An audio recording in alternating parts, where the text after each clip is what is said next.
तो संघर्ष में आप सभी का स्वागत है। चर्चाओं का दौर शुरू करते हैं प्रधानमंत्री नरेंद्र मोदी को लेकर के।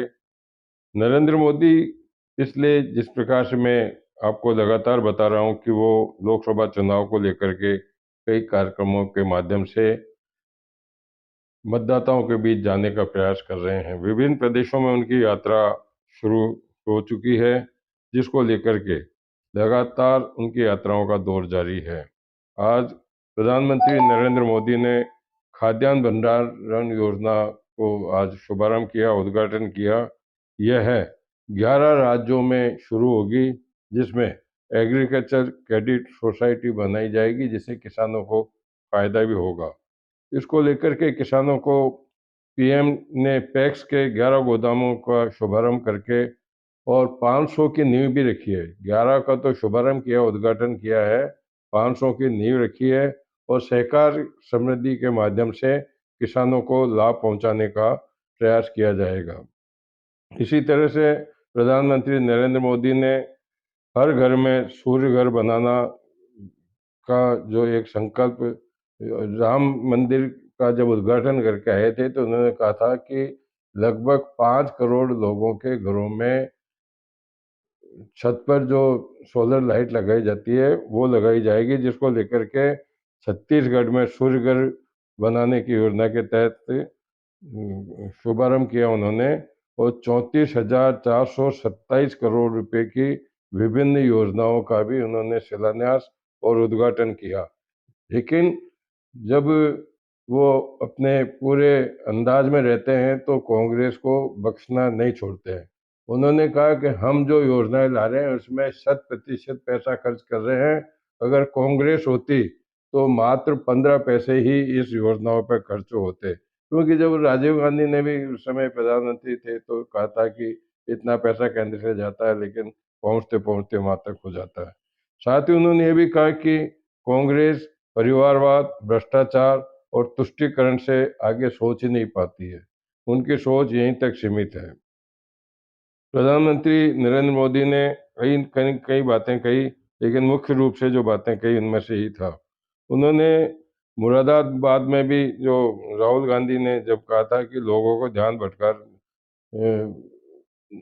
राहुल गांधी भारत जोड़ो यात्रा के तहत मुरादाबाद में रहे, जहां उन्होंने जनसभा को संबोधित किया, जहां नरेंद्र मोदी ने इन तुष्टीकरण का कांग्रेस पर आरोप लगाया, तो राहुल गांधी ने प्रधानमंत्री नरेंद्र मोदी पर आरोप लगाया कि वे लोगों को ध्यान भटकाने के लिए तरह तरह की बातें करते हैं।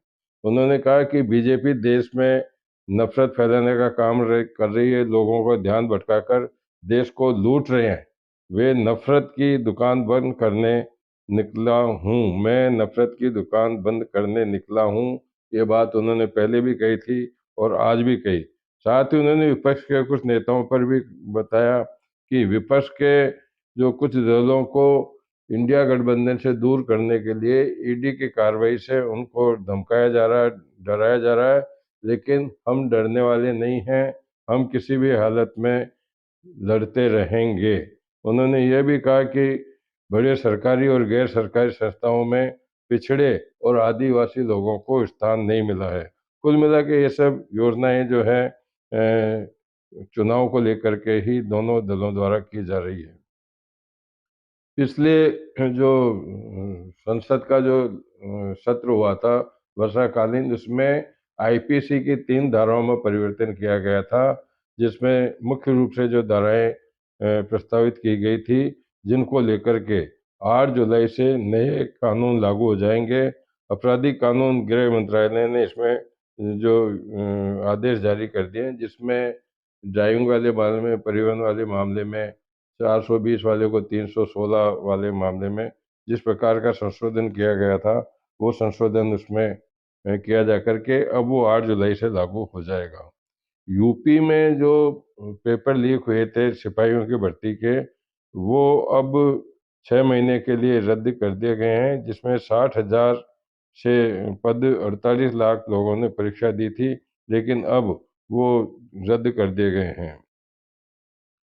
दिल्ली कूच वाले मामले में अब राजस्थान में भजनलाल शर्मा को क्रेडिट मिली है, जहां उन्होंने किसानों को संतुष्ट करने के लिए कोशिश की और जिसको लेकर के अब संतुष्ट भी संतुष्ट भी किसान नेता हुए हैं।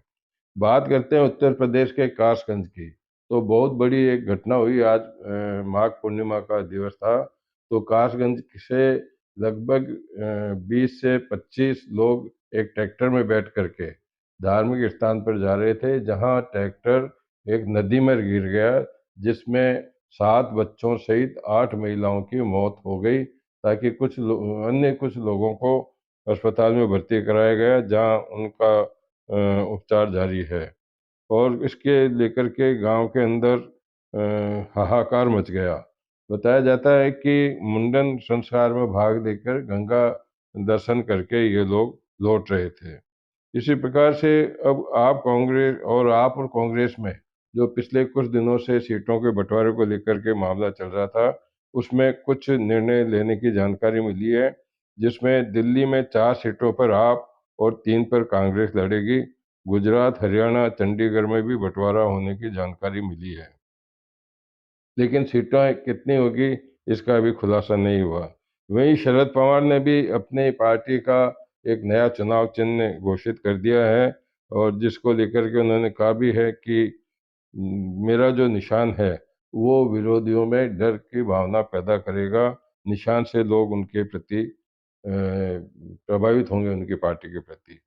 बात कर लेते हैं राहुल गांधी की।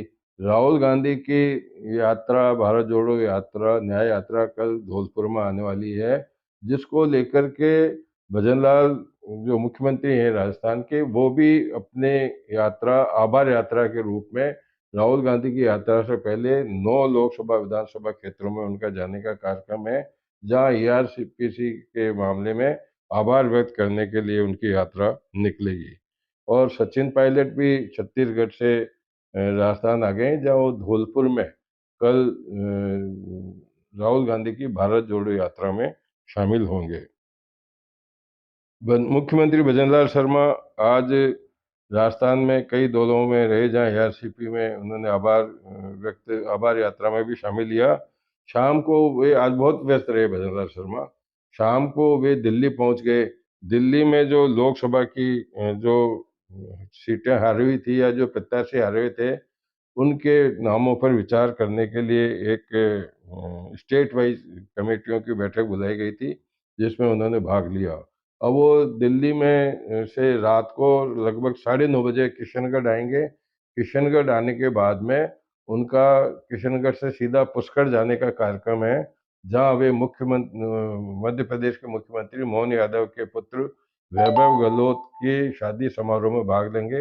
वैभव गहलोत की जो शादी पुष्कर रिसोर्ट में हो रही है, जिसके लिए मैं आपको वीडियो भी बताऊंगा कि मोहन यादव सपरिवार कल ही पहुंच गए थे। आज उन्होंने ब्रह्मा जी के मंदिर में दर्शन किए, तथा जो शादी के कार्यक्रम थे, उन्होंने भी अपने परिवार के संग में भाग लिया। वो वीडियो आपको बताएंगे। हालांकि वीडियो थोड़ा सा बड़ा है, लेकिन आप उसको देखिएगा कि किस प्रकार से मोहन यादव ने सादगीपूर्ण तरीके से ब्रह्मा जी के दर्शन किए तथा अपने कार्यक्रमों में भी शामिल हुए।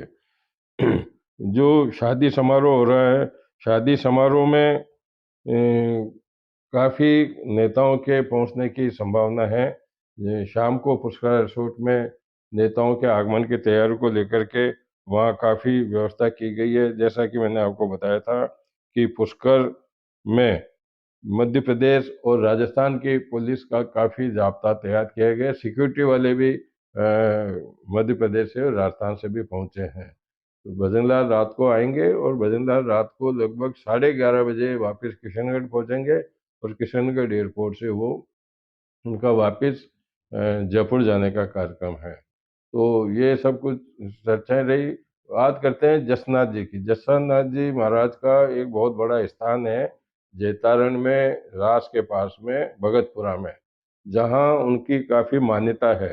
जसनाथ जी महाराज की 67वीं आज बरसी थी, जहाँ बड़े धूमधाम से आयोजन किया गया। मैं आपको एक छोटा सा वीडियो भी दिखाऊंगा, जिसमें गद्दीपति नारायण नाथ जी महाराज ने कई कार्यक्रम, धार्मिक आयोजनों में भाग लिया। साथ ही कई नेता भी उसमें शामिल हुए, कई विधायक भी शामिल हुए, और मंत्री अविनाश गहलोत ने भी इसमें भाग लिया।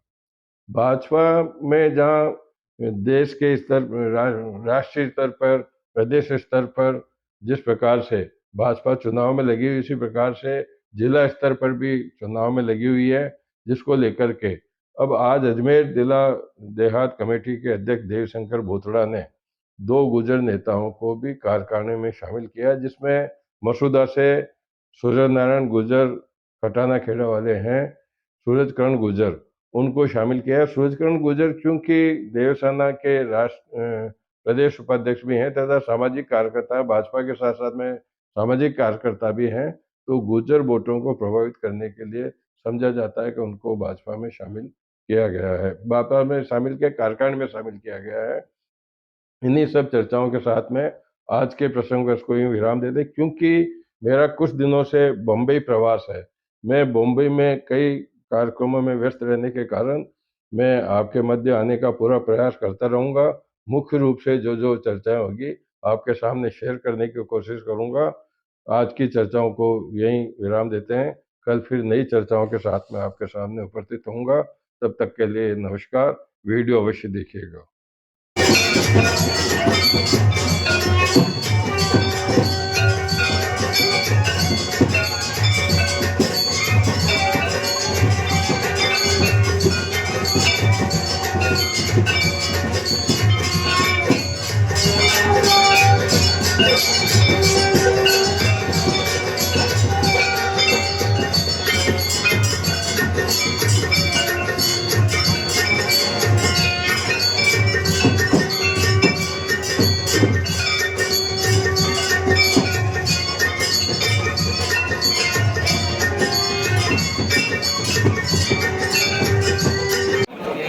पूजा करें उसको छोड़ दे रहे हैं।